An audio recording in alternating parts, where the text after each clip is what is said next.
Welcome back to the channel. Today we're reacting to Martha Reeves. And if you know who Motown is, then you know this special lady. But before we get started, I want you to consider checking out my second YouTube channel. The link is in the description box below. Help me get this video to 500 likes. And as always, don't forget to like, share, watch more videos, and subscribe to the channel.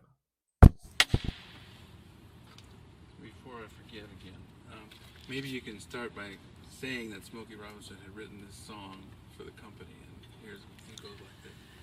Motown was interested in what the artist felt and thought in the very early days. And we'd all gather together in the main Studio A, and we'd start our meetings off with the song that Smokey Robinson wrote. William Robinson, I should say. And it goes something like this.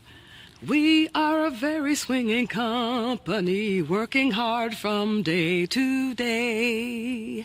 Nowhere will you find more unity than at Hitsville, USA. And we'd all sing it and just love it. We felt as if we were in school or college. And I feel like I'm a graduate of the Motown University, cum laude. Great. Tell us a little bit about how you came to record Dancing in the Street. It was written by Mickey and Marvin for Marvin, right? Give us a little bit of that story. As usual, when we returned to Detroit from a tour or working really hard, we were asked the next day to come to the studio for a session, a lesson, or something. We'd always reported to Motown the following day. And this day was exciting. I was asked to come in and sing a song about dancing in the street.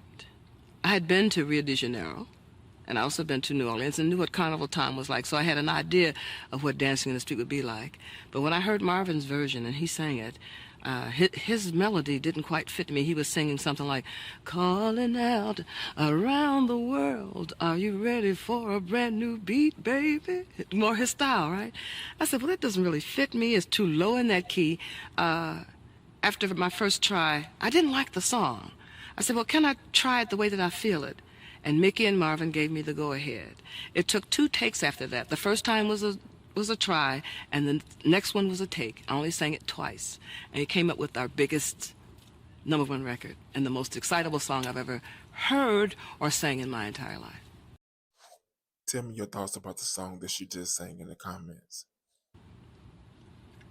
Now, some people tried to read into that song things that made it a call to arms almost during those days of the riots. How did you react to that? Well, for a fact, it came out after the riots. Our song was to calm everybody down. It was a song that I think brought the nation back together. However, in Europe, as things are delayed before they get there, it was all taken out of context. And there used to be a time when you wanted to get rid of someone, you just put a cement block on their head and a rope and you just drop them in the river.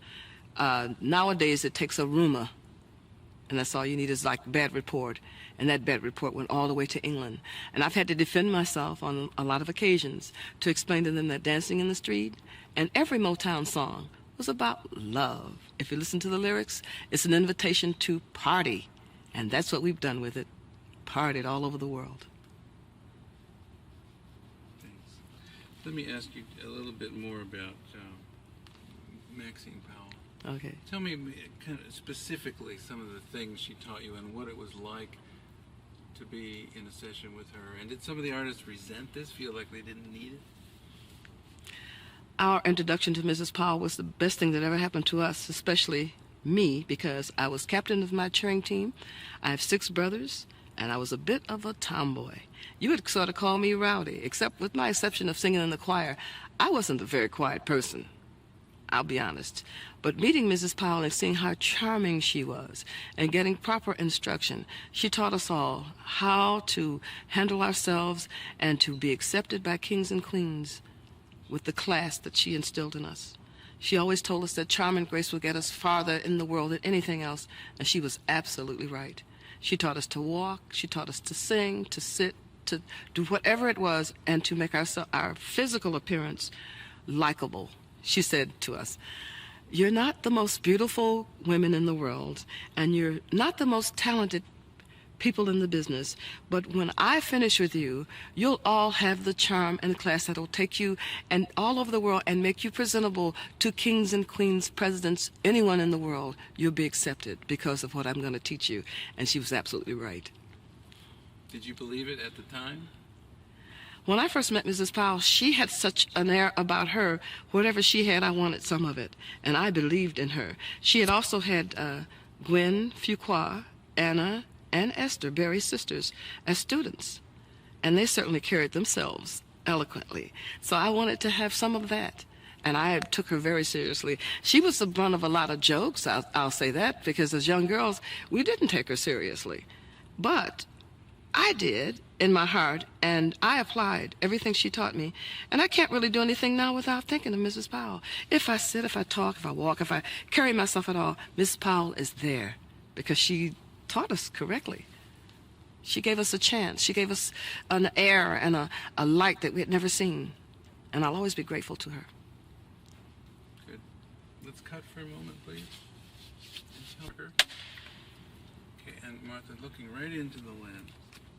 Hi, my name is Martha Reeves. Calling out around the world. Are you ready for a brand new beat? Summer's here, and the time is right for dancing in the street. Great. We'll keep rolling. That was true. Okay.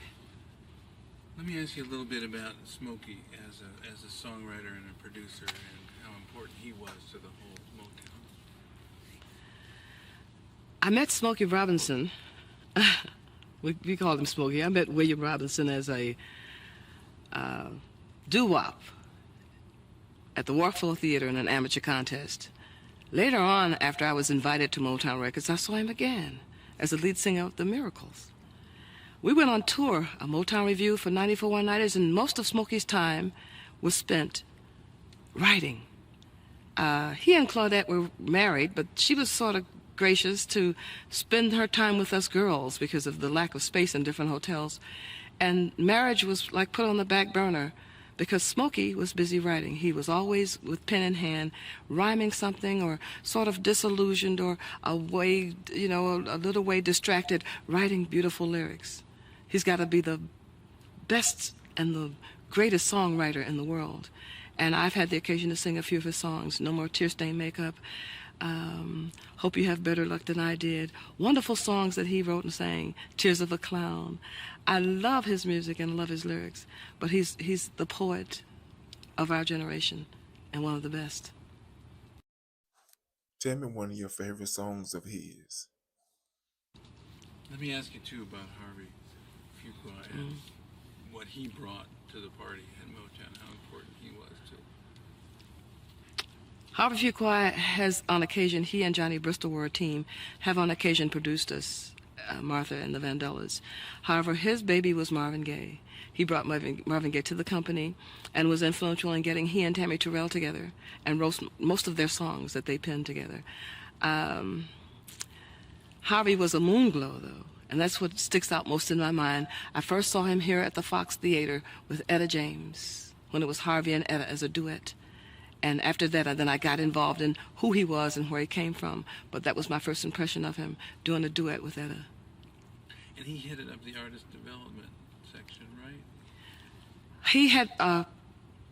He took a big part of the responsibility of artist development. I don't know if one time or the other he became the head of the artist development. There was no particular head. He was a part of it, and he helped with our development, of course.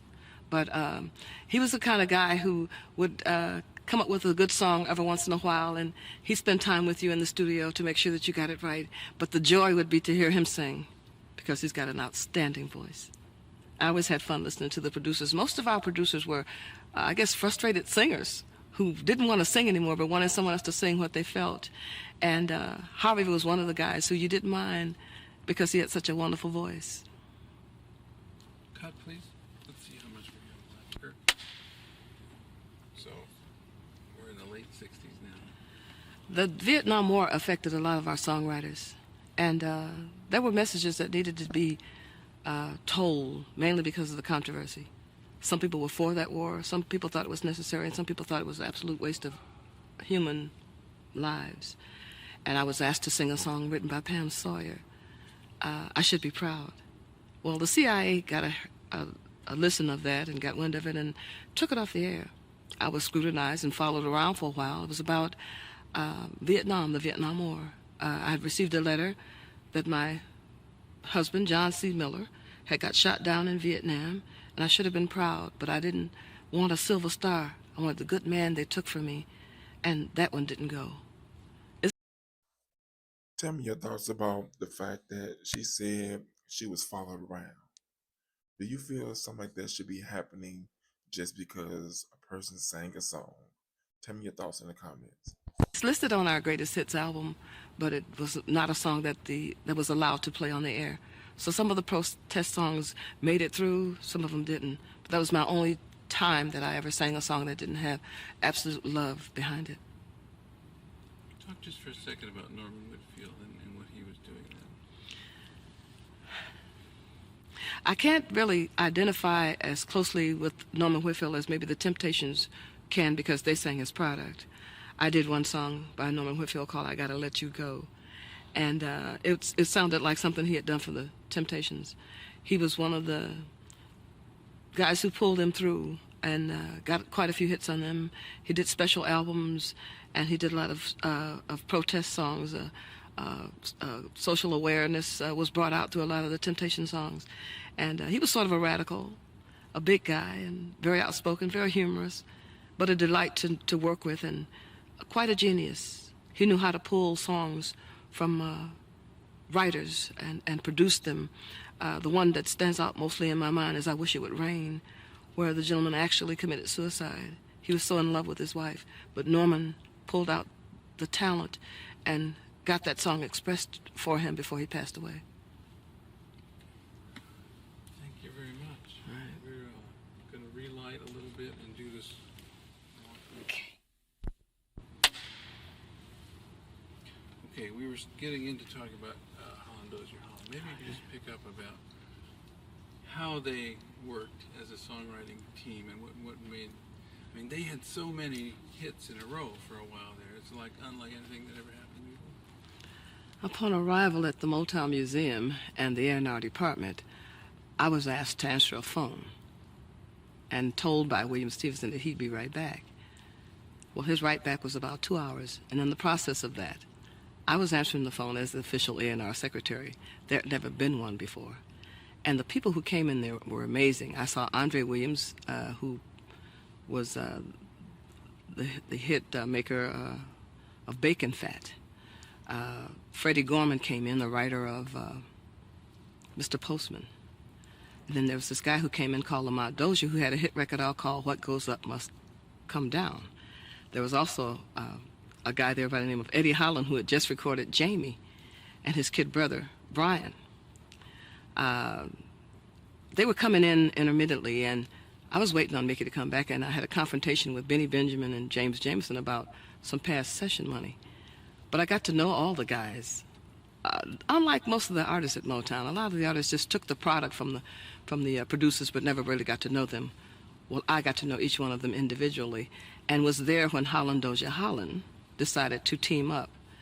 And I think because of that, we got their first product, Come and Get These Memories. They were a good team to work with because Eddie sounded a lot like Jackie Wilson. He had one of the finest voices, and he would be the one to teach you the lyrics. Brian would be the one to make sure that the lyrics were correct, or if they needed any additional rhyming or any word change, he'd be there on hand for that. And Lamont basically worked on the keyboard. He would play the musical part for you. And between the three of them, they kept you laughing, but they turned out real good product. And thanks to them, we have about 10 top 10 songs penned by Holland Dozier Holland.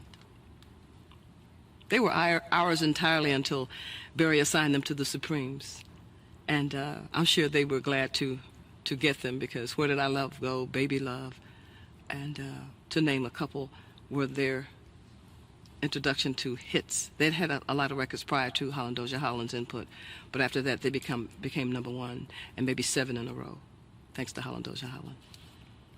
They seemed to have a real knack for hitting on lyrics that really spoke to young people, didn't they? I mean, yeah, they had a lot of love in their lyrics, and I'm sure that they're spiritual, because that's That's the opinion that I had. Anytime that I had a Holland Dozier Holland song, I knew that I was okay with my beliefs because they are also inspired writers and very spiritual.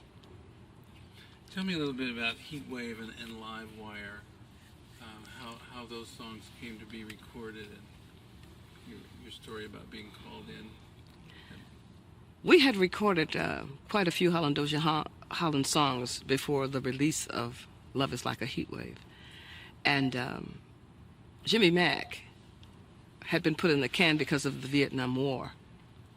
But Ready for Love, one of their songs, pulled us through after Love is Like a Heatwave.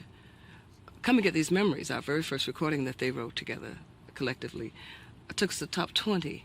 And we were glad for that. We were especially happy when Love is Like a Heatwave was played on network TV, and a newscaster announced a heatwave all over the United States by playing the beginning of our song. And when I heard my voice ring out, I had a fit in my mom's living room, and she politely told me, "Sit down, girl, and stop all that fuss." But I was so excited. I'll remember that as long as I live.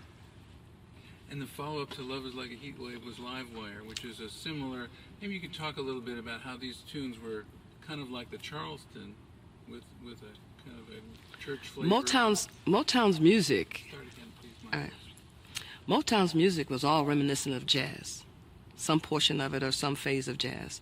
And there was a Charleston era that I'm sure Love is Like a Heatwave, Quicksand, and Livewire were taken from. They had similar beats with a new twist. And when you recorded these songs, had they already gotten the backing, the instrumental on tape, and then you came in and sang? Maybe you could tell us about the procedure of the recording. The earlier days at Motown, when there were only 4 tracks available, we all would watch as the musicians put their parts on 2 tracks, and then they'd save 2 tracks for the vocals. We'd sing on one mic, and we'd come up with product. I was there during the time that they evolved from 4 tracks to 8 tracks, 8 tracks to 12, and eventually the largest board that they could put in. And each song was a different experience. Recording each one was as they grew. There was a gentleman by the name of Michael McLean who was building the studio sometimes right underneath us. He'd come in and put a new part on. He'd even hold a session up to make an adjustment. But I've seen the studio grow, and it was always an experience. The tracks were recorded sometimes before we got to the studio. Sometimes they were recorded as we waited until the last instrument was put on. And I've been recorded at every level. I've recorded once with just keyboard, and the other parts were added, and I've recorded when the whole track had been completed with horn, strings, and the works. So I've watched the progress, and it has been an experience. And tell me the story about you being called in late at night, was it, to do Live Wire or Quicksand? I forget which one. We were in Baltimore, Maryland at the Royal Theater. At that time, theater circuits were the thing. We'd play 5 days in Chicago at the Regal, then we'd move on to Baltimore, where we'd play 5 days, and then we'd leave the Royal Theater. We'd go on to Philadelphia to the Uptown Theater, and then we'd go on from there to the Howard Theater in Washington or the Apollo Theater in New York. On this occasion, we were at the Royal in Baltimore. We got this call that after 4 shows, we were to get on a plane and to fly into Detroit to record a whole album and also 2 sides behind Marvin Gaye, since we were his backup singers at the time. And I remember getting on an airplane really tired, arriving here in Detroit and not allowed to even go home. We couldn't go anywhere but directly from the airport to the studio where William Stevenson, Holland Dozier Holland, and Ivy Hunter were waiting. They had pre-recorded Wait Till My Bobby Gets Home, Dunker Shane, My Boyfriend's Back, If I Had a Hammer, to name a few, and we came in and recorded all of those songs one after the other. Can you imagine being in the studio, listening and watching all those geniuses at work? Let me know in the comments, out of all of the geniuses that she has worked with, what would be the ones you would love to sit in and watch and learn and listen from? Became our Love is Like a Heatwave album. but it was all done in one night after doing 4 shows. And we were immediately put back on the plane first thing in the morning, back to the Royal Theater in Baltimore to do another 4 shows. Cut, please. Can you get her? Thank you. So, Berry Gordy ran Motown. It was a very competitive atmosphere, right? The Motown studio in itself was like a beehive. Berry, being proprietor, could have a session any time he chose. Sometimes there was recordings being done there 24 hours a day. The call would be put out whenever anyone needed a hit record. And Berry would have a competition among the producers. Whoever gets the hit on the artist that he selects would get the choice of release, and they had competitions. They'd have doctors, lawyers, preachers, laymen, DJs all come in at meetings and choose the next release for the artist who Berry had on his list, the next one who he wanted to release a record on. And they would listen to the songs, and if they didn't come up with a song, then Berry himself would go into the studio and write one. So he was there in the competition. He kept everybody on their toes, and music was being produced for everyone. There were occasions when you'd have one artist record a song and then another artist would record it. It was mainly because the producers had the right to do that. Berry gave them a free hand. They were on salary, and they very well earned their money. Well, there's this video of you and the Vandellas on the assembly line at the car factory, right, riding along in Mustangs. I mean, people have made that analogy that Motown is like an assembly line. Did Yes. it feel that way when you were there? The Nowhere to Run video was a brainstorm of Murray Kaufman from the Brooklyn Fox. He wanted to show off the artists in a light that they've never been in. And while we visited the Ford Motor Company, to the surprise of most of the workers, because they were pushing and shoving and saying, "Who are these women? Get them out of here, we're busy." It let me see that Berry had probably gotten a lot of his techniques from working at Ford. This Mustang that was made underneath us was a surprise to me, because I'd never even been in a factory anywhere near one. But it gave us a close look at just how things are done. And I can say that Motown was ran similar to a factory. There was always something happening. Whenever we returned from the road, we would be instructed to come immediately the next morning to Motown for 2 things. I think it was dual purposed. It kept us out of trouble, because an idle artist is really a problem. When you've got an artist, you've got to keep them busy. But we went for instruction. There was Maurice King and Johnny Allen there teaching us music theory. There was Mrs. Maxine Powell there teaching us charm, as she puts it. And I love her for it. She gave us class that we probably would never have developed without her training and her expertise. There was always the producers teaching us to record, because you have to learn how to record as well. You don't just wake up in the morning and know how to stand in the studio with earphones on and give your best and give your all. And Charlie was giving us choreography, teaching us how to move and how to present ourselves as class acts. So they kept us busy, and I loved them for that. We're about to roll out. Terrific. Motown has given us many great artists. Let me know in the comments. I'd like to know, who was your favorite and who was your least favorite. Please let me know in the comments. But as always, don't forget to like, share, watch more videos, and subscribe to the channel.